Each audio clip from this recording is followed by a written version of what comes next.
की पंचायत में आप सभी का स्वागत है। नमस्कार, आपके साथ मैं हूं साक्षी जोशी। यूपी में योगी आदित्यनाथ को सीएम की कुर्सी संभाले बस 4 दिन हुए हैं, लेकिन इन 4 दिन में ही योगी नायक की तरह काम कर रहे हैं। हर रोज यूपी में सरकारी आदेश दिए जा रहे हैं और सख्ती नजर आ रही है। यूपी के तमाम शहरों में अवैध बूचड़खाने सील किए जा रहे हैं। योगी की सरकार द्वारा बनाए गए एंटी रोमियो स्क्वाड की धरपकड़ तेज है। मनचले पकड़े जा रहे हैं, उन्हें हिदायत दी जा रही है। साथ ही थानों में खुद थानेदार सफाई में जुट गए हैं, क्योंकि योगी की तरफ से आदेश है कि हर शुक्रवार को थाने की सफाई हो। थाने में कैसा काम किया जा रहा है, ये जानने के लिए आज आदित्यनाथ अचानक हजरतगंज थाने पहुंच गए। सारे पुलिस वालों में हड़कंप मच गया। योगी आदित्यनाथ ने सरकारी दफ्तरों में पान गुटखे पर पाबंदी लगा दी है। साथ ही कहा गया है कि जल्द दीवारों से पान के धब्बे जल्द से जल्द साफ किए जाएं। सरकार यूपी में नकल पर भी नकेल कस रही है और सभी जिलों में डीएम से नकल मुक्त परीक्षाएं कराने के आदेश दिए गए हैं। योगी जल्द से जल्द उत्तर प्रदेश को उत्तम बनाने की कोशिश कर रहे हैं। सरकारी विभाग से लेकर पुलिस महकमे तक सख्ती शुरू हो चुकी है। 5 की पंचायत में आज हम इसी मुद्दे पर सवाल पूछ रहे हैं कि क्या यूपी में योगी का डंडा चलेगा, और इस पर चर्चा के लिए हमारे साथ तमाम मेहमान जुड़ चुके हैं। सबसे पहले मैं आपका तारुफ करवा दूं पवन खेड़ा साहब से, जो कि प्रवक्ता हैं कांग्रेस के, आईपी सिंह नेता बीजेपी। साथ ही मेरे साथ स्टूडियो में इस वक्त मुफ्ती मौलाना नदीमुद्दीन साहब हैं, जो कि प्रेसिडेंट है उलेमा काउंसिल के, और अब्दुल हमीद नुमानी साहब, जो कि मुस्लिम स्कॉलर हैं। आप सभी का बहुत बहुत स्वागत है। आईपी सिंह साहब, योगी ने कहा था कि अब से हम उत्तर प्रदेश को गुंडा राज से मुक्त कर देंगे। बहुत अच्छी बात है, लेकिन क्या गुंडा राज की जगह अब डंडा राज चलेगा यहां पर? जी देखिए, सर्वस्पर्शी सरकार है, सबका साथ सबका विकास, जो माननीय प्रधानमंत्री जी ने कहा है। देश संविधान से चलता है, देश भावनाओं से नहीं चलता है। पूजनीय योगी जी, माननीय मुख्यमंत्री जी 15 साल से ज्यादा समय से वो सांसद हैं, 5वीं बार वो सांसद हैं। लगातार काम के नाते वो गोरखपुर क्षेत्र में वो जाने जाते हैं और पूर्वी उत्तर प्रदेश की तमाम समस्याओं को उन्होंने देश की संसद में समय समय पर उठाया है। यही एकमात्र कारण है कि आज गोरखपुर के अंदर एम्स आया। वहां 30 सालों से जो यूरिया का कारखाना बंद था वो प्रारंभ हुआ, और पहली बात उन्होंने कही कि स्वच्छता अभियान, जिस क्लीन इंडिया का नारा माननीय प्रधानमंत्री जी ने दिया था, आपको याद दिलाना चाहता हूं। नगर विकास मंत्री आजम खान थे, उन्होंने कहा, देखिए साहब, इन्होंने मोदी जी ने हमें हाथ में झाड़ू पकड़ा दिया और ये समाजवादी पार्टी हाथ पर हाथ धरे बैठी रह गई थी। आज स्वच्छता अभियान को लेकर जिस तरह सरकार ने एक के बाद एक बड़े फैसले लिए हैं, बिल्कुल। दूसरा सिंह साहब, मैंने आपको उस वक्त बीच में नहीं टोका, होनी चाहिए, तो फिर आप बोलते कि आप बोलने भी नहीं देते। नौकरशाही आप एक तरफ कह रहे हैं कि विकास से चलता है देश, भावनाओं से नहीं चलता। जब राम मंदिर का इश्यू आता है तब आप उसको भावना से जोड़ देते हैं। आप किसी मुद्दे पर अलग लाइन पकड़ लेते हैं, किसी मुद्दे पर अलग लाइन पकड़ लेते हैं। अच्छी बात की कि विकास से चलता है, लेकिन भावनाओं से नहीं चलता, ये आप दूसरे मुद्दों पर क्यों नहीं है इसी पर डटे रहते हैं? देखिए, हमारा जो संकल्प पत्र था, उस संकल्प पत्र पर हमारे राष्ट्रीय अध्यक्ष जी ने बहुत साफ तौर से कहा था कि जो अवैध बूचड़ खाने हैं, जो कत्ल खाने हैं, मैं एक उदाहरण दूंगा, 1 मिनट अधिकतम दूंगा। बिल्कुल, यहाँ पर सिंह हमारे नदीमुद्दीन साहब एक सवाल पूछ रहे हैं, और उन्होंने बहुत जो कमल खड़ा जो शहर के, मैं ये पूछ रहा हूँ, मेरा सवाल है कि अवैध किसका है, अवैध किसका है, जो बूचड़खाना बंद करा दिया। नहीं सुनिए, नहीं मैं ये पूछ रहा हूँ, सुन लिया, शाबाशी दी। नहीं आपको सर, नदीमुद्दीन साहब के पास एक सवाल है, वैध क्या है और अवैध क्या है? सुनिए, नहीं सुनिए, आप मेरी बात सुनिए। अवैध किसका है, वैध किसका है? बूचड़ खाना अवैध क्यों है? वैध क्यों है? अगर बूचड़ खाना बंद हो तो अवैध किसको बोलते, वैध किसको बोलते? एक बात है, आपसे मेरा डिमांड है कि सरकार व्हाइट पेपर लाए। मुसलमानों ने कभी गाय के कटने का समर्थन नहीं किया।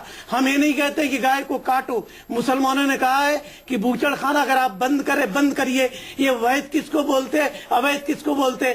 2 लाख क्यों नहीं लाया जाता? नहीं, सुनिए, 2 लाख लोग जो बेरोजगार हो जाएंगे, सरकार उनके लिए क्या कदम उठाएगी? मेरा आपसे डिमांड है, सरकार से डिमांड है कि आप व्हाइट पेपर लाइए। जबकि 2011 के जनगणना के अनुसार 15% मुसलमान हैं और गोश्त खाने वाले इससे कहीं ज्यादा। गोश्त को आपने मुसलमान बना दिया, तरकारी को आपने हिंदू बना दिया। कब तक चलेगा? आप व्हाइट पेपर लाइए। जवाब ले लीजिए आईपी सिंह साहब, संक्षेप में जवाब।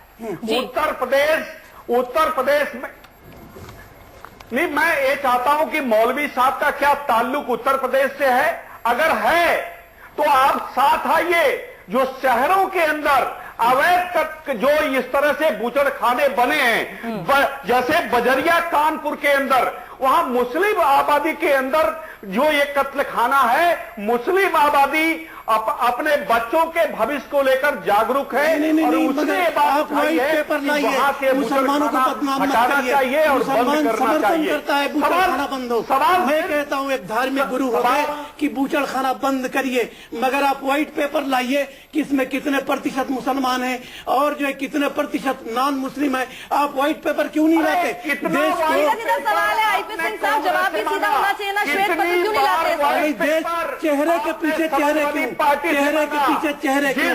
आप मुसलमानों को बदनाम कब तक करेंगे? अल कबीर किसका है? अल कबीर बूचड़ खाना किसका है? सोमनाथ कहां से है? ये सारे के सारे इश्यू बेमतलब है। मैं कहता हूं, समर्थन करता हूं आपके बूचड़ खाना बंद करने का। आप व्हाइट पेपर क्यों नहीं जारी करते? आप बताइए कि कितने मुसलमान हैं और किन मुसलमानों ने खाने को आबाद किया है। आप व्हाइट पेपर लाइए, व्हाइट पेपर। मैं बूचड़ खाने का बंद करने का समर्थन करता हूं। गाय नहीं कटना चाहिए, गाय का एहतराम होना चाहिए। गाय भावनाओं से गाय का मुद्दा जुड़ा है। मुसलमान इसका समर्थन करते हैं कि गाय न कटे और गाय को काटना अपराध है। मगर मैं ये कहता हूँ कि आप व्हाइट पेपर लाइए ना। आईपी सिंह साहब, आप ही के मतलब की बात वो बोल रहे हैं। वो कह रहे हैं धर्म से जुड़ा मामला है, धार्मिक आस्था से जुड़ा मामला है। सीधा सीधा सवाल है, श्वेत पत्र ले आइए। आप श्वेत पत्र पे जवाब क्यों नहीं दे रहे? चेहरे के पीछे चेहरे क्यों? बेनकाब करिए ना, सजा दीजिए ना। आपके घोषणा पत्र में था कि हम अवैध बूचड़ खाना बंद करेंगे। अवैध मुसलमानों का है, वैध किसका है? वैध किसका है भाई? वैध बताइए ना। आपको बताने में आप पल्ला क्यों झाड़ रहे हैं? आप देश को गुमराह क्यों कर रहे हैं? अवैध के चक्कर में आप बंद करिए, बूचड़ खाना बंद करिए और व्हाइट पेपर ला करके देश को सच्चाई बताइए, देश को आईना दिखाइए। और जो लोग इसके मुजरिम हैं, जो लोग जिम्मेदार हैं, उनको सजा मिलनी चाहिए। 2 लाख लोग जब बेरोजगार हो जाएंगे तो उनके बेरोजगारी का आप कौन सा कदम उठाने वाले हैं? आप अब्दुल हमीद साहब, इन्होंने अपने मैनिफेस्टो में लिखा था कि अवैध बूचड़ खाने बंद किए जाएंगे। सही बात है, उस पर अमल भी कर रहे हैं, लेकिन इस तरह के बयान भी अमित शाह की तरफ से भी आए कि सभी बूचड़ खाने बंद कर दिए जाएंगे। अवैध शब्द अब धीरे धीरे हट रहा है वहां से। और ये भी एक रिपोर्ट है कि अगर ऐसा हुआ तो उत्तर प्रदेश में 11,350 करोड़ का नुकसान हो जाएगा, रेवेन्यू जो एक्सपोर्ट से आता है। ये क्या आपको लगता है कि सबका साथ सबका विकास का नारा की आड़ में किसी एक पर्टिकुलर कम्युनिटी को टारगेट किया जा रहा है क्या? ये तो बिल्कुल साफ नजर आ रहा है। अगर आप जो है, मैं कहता हूं 2 लाख हो या 200 हो या 2000 हो, अगर कुछ लोग जो है किसी व्यवसाय से जुड़े हुए हैं और अगर वो बेरोजगार हो जाते हैं तो वो जो है ये जो है किस तरीके से यूपी जो उत्तम प्रदेश बनेगा जब बेरोजगारी बढ़ेगी, चाहे वो छोटे पैमाने पर हो। दूसरी बात यह है कि व्हाइट पेपर लाने की बात जो है ये भी जो है एक अहम जो है वो डिमांड है। और मुझे तो लगता है कि इस तरह की जो है आप जो है खाने पीने पर पाबंदी या इस तरह जो रोक लगाने की पाबंदी है, ये भारत के इतिहास परंपरा के बिल्कुल विरुद्ध है। आईपी सिंह साहब, मैं आपको आईपी सिंह साहब, अगर आप श्वेत पत्र पे जवाब देंगे तो आप बोल सकते हैं। आपसे ज्यादा जोर से बोल सकता हूँ भाई। जब आप बोल रहे थे तो हम चुप थे, हम जब बोल रहे थे मेरी सुनिए, मैं आपसे ज्यादा जोर से बोल सकता हूँ। चर्चा होनी चाहिए। और आप ये बताइए कि ये आप जो है किस आधार पर जो धर्मनिरपेक्ष देश में जो है एक कम्युनिटी को टारगेट कर रहे हैं, आप जो है आप पहले परिभाषित कीजिए जो है वेद और अवैध जो है वो क्या है, वो कितने प्रतिशत जो है पहले संविधान से चलता है, इस व्यवसाय में कितने लोग जुड़े हैं और कौन समुदाय से आप जो है आप बीमारी पे बोलिए, संविधान से चलता है तरीका नहीं है, संविधान के तहत बातचीत चलिए कर सर, जब तक वो शांत होते हैं इस बीच हमारे पवन खेड़ा साहब भी जुड़ गए हैं। उतना आईपीसी पवन जी सारी बातें आपने इस बीच सुनी जी। ये जो है राज्य को जो घाटा लग रहा है आमदनी का, सर मैं आईपी सिंह साहब आप श्वेत पत्र पे और जो सवाल पूछे उसके जवाब के साथ रेडी होंगे तो जो है वो घाटे में जो डाल रहे हैं। आईपी सिंह साहब आपके पास मैं अभी आऊंगी और आपसे दो सवाल वो सीधे सीधे पूछ रहे हैं, किस किस जगह पे मुसलमान कितने हैं, इसकी चिंता नहीं वैध क्या है अवैध क्या है वो आप बताएं, और श्वेत पत्र लाएंगे कि नहीं लाएंगे बताएं। इसकी चिंता होनी चाहिए, उनको सोचने दीजिए जवाब, तब तक हम पवन खेड़ा जी के पास जाते हैं और उसके बाद आप ही के सवाल पे मैं उनसे जवाब दोबारा लेती हूँ। पवन खेड़ा जी आप इतनी देर से सारी बातें सुन रहे हैं, क्या ये समझ में आ रहा है कि क्या अब उत्तर प्रदेश में जो विकास की नई भाषा है क्या वो डंडे के जोर पर ही शुरू हो जाएगी? डंडा नहीं चलेगा तो विकास नहीं हो पाएगा? साक्षी जी, रही बात वैध अवैध की, तो 2011 के एक्ट में जो यूपीए 2 के वक्त आया था बहुत ही क्लियरली उसमें बताया गया था कि जो भी बूचड़ खाने जो 50 बड़े जानवर, 150 छोटे जानवर और 1000 छोटी जो चिड़िया होती है, चिकन होता है, उसको काट सकने की क्षमता रखते हो, उनको लाइसेंस की आवश्यकता है। पिछले 8 महीने पहले एनजीटी ने कुछ आदेश किए थे कि जो बिना लाइसेंस के बूचड़ खाने हैं उत्तर प्रदेश में उन्हें बंद किया जाए। उनको बंद करने की जिम्मेदारी केंद्र सरकार की थी। केंद्र सरकार 8 महीने तक क्यों नहीं बंद किए, ये आप अमित शाह लेकिन पवन जी वो क्या, वो जो पता चल रहा है बीएसपी के एमएलए के बूचड़ खाने थे बिना लाइसेंस के चल रहे हैं, किसी और आगे विधायक किसी और पार्टी के विधायक के चल रहे हैं, समाजवादी पार्टी पहले एक नीति लाइए। जब इन लोगों ने हमारी बात बहुत क्लियर है, 50 से कम अगर जो है नीति लाइए, जानवर काटते हैं तो वो जो है वेद की श्रेणी में आते हैं। ये कैसे इन्होंने ये कर दिया है, उनके लिए लाइसेंस है, जो छोटे वाले के लिए लाइसेंस की क्या ठीक है, आपके सवाल का नहीं, लाइसेंस सबके लिए है, ऐसी बात नहीं है। मेरी बात अभी पूरी नहीं हुई है साक्षी पवन जी, बोलिए। मेरी बात पूरी नहीं हुई है अभी। पहले इन्हें एक नीति लानी चाहिए। अमित शाह जी कुछ कहते हैं, कोर्ट कहता है कि मैकेनिकल ही होने चाहिए, अमित शाह जी कहते हैं सारे बूचड़ खाने बंद होने चाहिए, कोई कहता है कि जो मैनुअल है वो बंद होने चाहिए। तो बिल्कुल एक कंफ्यूजन की स्थिति जानबूझकर क्रिएट की जा रही है, जिसमें कि इस तरह के तत्व जो कल जलाए, परसों हाथरस में जो जलाए थे वो तो वैध थे, उनको क्यों जला दिया भाई? मैं इस बात में नहीं पढ़ना चाह रहा कि ये हिंदू के हैं या मुसलमान के हैं। मुझे लगता है हम ये देश इस डिबेट से कहीं आगे जाना चाहता है। मतलब जो आपको अवैध दिख रहे हैं उन्हें आप बंद कर देंगे, लेकिन जो वैध है और अगर नहीं बंद कर पा रहे तो क्या इस तरह का हुलिगनिज्म होगा, इस तरह से डंडे चलाए जाएंगे, इस तरह से आग लगाकर उनको बंद कर दिया जाएगा? यही सवाल है कि क्या डंडे के जोर पर सब कुछ होगा क्या अब?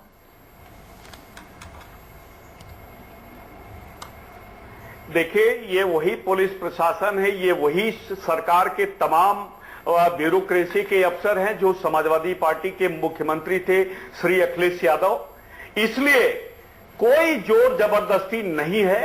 हां, पुलिस को इतना इंपावर्ड कर दिया गया है, अधिकारियों को इतना सरकार ने इंपावर्ड कर दिया है कि आप अपने विल से संविधान के तहत, आईपीसी के तहत जो हो सकता है वो अधिकतम, और इसमें किसी प्रकार का कोई विवाद नहीं होना चाहिए, उसके तहत जिले में पुलिस कार्रवाई की। ठीक है आईपी सिंह साहब, अब आप सवाल का जवाब दीजिए, वैध किसको मानते हैं और अवैध किसको मानते हैं? कोई जोर जबरदस्ती हमारी सरकार नहीं करने वाली। व्हाइट पेपर लाने में क्या प्रॉब्लम है? आप व्हाइट पेपर क्यों नहीं लाते? ठीक है सर, अब इनका जवाब लिया जाए, अब इनका जवाब लिया जाए। आईपी सिंह साहब, सीधा सवाल सीधा जवाब दीजिए। पर क्या, कौन सा व्हाइट पेपर आप बताइए ना।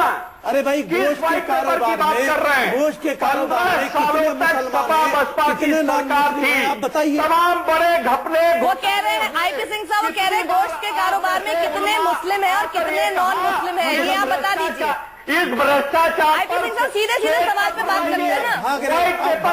आईपी सिंह साहब ये बहुत पुराना हो चुका है, बहुत पुराना हो चुका है कि बोलते रहे और टाइम खत्म कर रहे हैं। हिमायत कर रहे हैं, सपोर्ट कर रहे हैं, वैध और अवैध के दरमियान। आईपी सिंह साहब, बहुत पुराना ये हथकंडा हो चुका है। अब आप सीधे सवाल पे सीधा जवाब दीजिए ना। वो कह रहे हैं अब आप लोग सत्ता में आ गए, थोड़ी सी शराफत आनी चाहिए, आदाब भी आने चाहिए गुफ्तगू के। पूरा टाइम जो है आप ले लेंगे, जो सवाल हो रहा है उसका जवाब नहीं दे रहे हैं आप जो है। सर अभी टाइम है मेरे पास, जवाब सीधा सीधा दे दीजिए। वो सीधे कह रहे हैं गोश्त का कारोबार में कितने मुसलमान है, कितने गैर मुस्लिम है, बता दीजिए। व्हाइट पेपर लाएंगे कि नहीं लाएंगे, कम से कम कहा लीजिए। सुन लीजिए, तार्किक बात करिए, आपके सारे प्रश्नों का जवाब दूंगा। तर्क मांग रहे, तर्क, वो आंकड़ा मांग रहे हैं सर। जबरदस्ती से आईपी सिंह साहब आंकड़ा मान रहे हैं। कुतर का कोई जवाब नहीं होता है, कुतर का कोई जवाब नहीं होता। तार्किक बात करिए, किस व्हाइट पेपर की बात कर रहे हैं? मैंने कहा कि 15 सालों तक उत्तर प्रदेश लुटता रहा। आप उसको छोड़िए ना, आपकी बात शुरू कीजिए ना, आप शुरू कीजिए ना, आज की बात आप शुरू कीजिए। 15 साल को छोड़िए। चलिए कोई बात नहीं, 15 साल तक लुटता रहा, उसके लिए हम बीजेपी को जिम्मेदार नहीं बता सकता। इसका बात आपकी सही है। आज के बाद में जो होगा उसके लिए बीजेपी को हम जिम्मेदार ठहरा सकते हैं यूपी में। पवन खेड़ा भी सुन रहे हैं। अब यही एक मुद्दा नहीं है, यूपी में रोज ये पिछले 5 दिन में बहुत कुछ होता हुआ नजर आ रहा है। ये सबसे बड़ी दिक्कत जो शिक्षा की है, पवन खेड़ा, शिक्षा की इतनी बड़ी समस्या है। क्या शिक्षा जो है उसमें एजुकेशन पॉलिसी ना सुधार कर इससे सुधार होगा कि टीचर्स टी शर्ट और जीन्स पहन के आए? लीजिए, सुनने की भी योग्यता पैदा कीजिए। ये बोल रही है आईपी सिंह साहब, मुझे ऑडियो पर कम करना पड़ेगा। पवन खेड़ा जी भी सुन रहे हैं, वो जवाब ही नहीं दे पा रहे। ये आरएसएस संघ के लोगों ने यही बताया है। जी सर, सुनकर शांत हो गए, आप भी शांत। हमारी आवाज हम भी बहुत ऊंचा बोल सकते हैं, लेकिन बिल्कुल। आईपी सिंह साहब, पवन खेड़ा बोल रहे हैं, प्लीज उन्हें बोलने दीजिए। फेंक दिया कि आप पवन जी बताइए। मैं ये पूछ रही थी आपसे कि क्या शिक्षा बहुत बड़ा मुद्दा नहीं है? समझ गया आपका प्रश्न, सुना मैंने। हाँ। देखिए, शिक्षा बहुत बड़ा मुद्दा है, रोजगार बहुत बड़ा मुद्दा है, सामाजिक सौहार्द बहुत बड़ा मुद्दा है, लेकिन ये जो कॉस्मेटिक बातें करने की इनकी आदत हो गई है भाजपा सरकारों की, जहां भी रहे हैं वो। आप मुझे एक बात बताइए, हम ये एक गौ हत्या न होना एक आस्था का विषय है। मणिपुर में इनकी सरकार है, क्यों नहीं ले आते एक एक्ट? वहां तो गौ हत्या अलाउड है। अरुणाचल में इनकी सरकार है, वो कैसे बनी वो अलग बात है। जहां जहां इनकी सरकारें हैं वहां ये लाते नहीं है, जहां इन्हें सूट करता है वहां ले आते हैं। ठीक है, इस पे हम जवाब ले लें। पवन खेड़ा ने एक सवाल उठाया। आईपी सिंह साहब, मैं आपसे उम्मीद करती हूँ आप सीधा जवाब देंगे। कम नहीं है आईपी सिंह साहब, सीधा जवाब। आप लोग सवाल सुन लिया आपने? नाजायज सर बोलने दीजिए एक मिनट। आप लोगों की भी सबकी जिम्मेदारी है। सर बोलने दीजिए उन्हें। आईपी सिंह साहब जवाब। पानी का पानी मैं उनका जवाब देता। मोलमा को भी थोड़ा सा ये आईपी सिंह साहब जवाब। पूछिए ना, क्या कहा उन्होंने? हमने नहीं सुनी उनकी बात। हम ये कह रहे हैं, हम खेड़ा साहब अपना प्रश्न अगर बोलना बंद करेंगे तभी ना सुन पाएंगे। जी जल्दी से पूछ लीजिए सवाल अपना पवन खेड़ा जी। हम ये कह रहे हैं कि जहां जहां आपकी सरकारें हैं, अरुणाचल प्रदेश, मणिपुर, चलिए मणिपुर में तो अभी बनी, भले कैसे बनी वो अलग बात है, अरुणाचल में भी जैसे बनी वैसे बनी, वहां आप क्या काउ प्रोटेक्शन का एक्ट ला रहे हैं? क्यों नहीं ला पा रहे हैं? नहीं, उसका लेखा जोखा ले लीजिए। जहां आपकी राजनीति को सूट करता है वहां ज्यादा समय नहीं है, संक्षेप में जवाब देना चाहूंगी। आईपी सिंह साहब संक्षेप में जवाब दीजिए। जहां पर है अलाउड वहां पर कानून लाके क्यों नहीं मना कर देते? उसकी चिंता कांग्रेस जैसे राजनीतिक सेकुलर दल छोड़ दें, आप जैसे मित्र छोड़ दें। नहीं सर, सिर्फ यूपी में क्यों कर लेंगे? यूपी में क्यों फिर हर जगह क्यों बंद करते? नहीं, गोवा में कोई दूसरी भारत गाय माता है और जो अरुणाचल प्रदेश में मणिपुर है, गाय के कटने का कोई समर्थन नहीं करता। आस्था हर जगह बराबर है। गोवा में तो बहुत पीछे है। आस्था हर जगह बराबर है कहती है, और गाय हमारी माता हर राज्य में है ना। फिर ऐसा क्यों कि जहां आप जी, तो यूपी को ही क्यों टारगेट किया? खैर बहुत ज्यादा समय अब हमारे पास नहीं है। आईपी सिंह साहब, कोशिश थी कि आप कई सवालों के जवाब देंगे, लेकिन नहीं, आज भी आपने जवाब नहीं दिए। नहीं देंगे, ये बचते हुए नजर आए। लेकिन इतना जरूर है कि गुंडा राज खत्म होने की बात कही योगी आदित्यनाथ ने, उसका स्वागत है, बहुत अच्छी बात है। लेकिन जितना कुछ देखने को मिल रहा है पिछले 5 दिन में, क्या अब डंडे के जोर पर ही सब कुछ होगा? इसका कोई और तरीका नहीं है? क्या नई परिभाषा विकास की ये डंडा ही होने वाला है? ये एक सोचने वाली बात जरूर है। बहुत बहुत शुक्रिया आप सभी का हमारे साथ जुड़ने के लिए। यहां पर रुकेंगे छोटे से ब्रेक के लिए। ब्रेक के बाद भी बड़ी खबरें रहेंगी जारी। नमस्कार।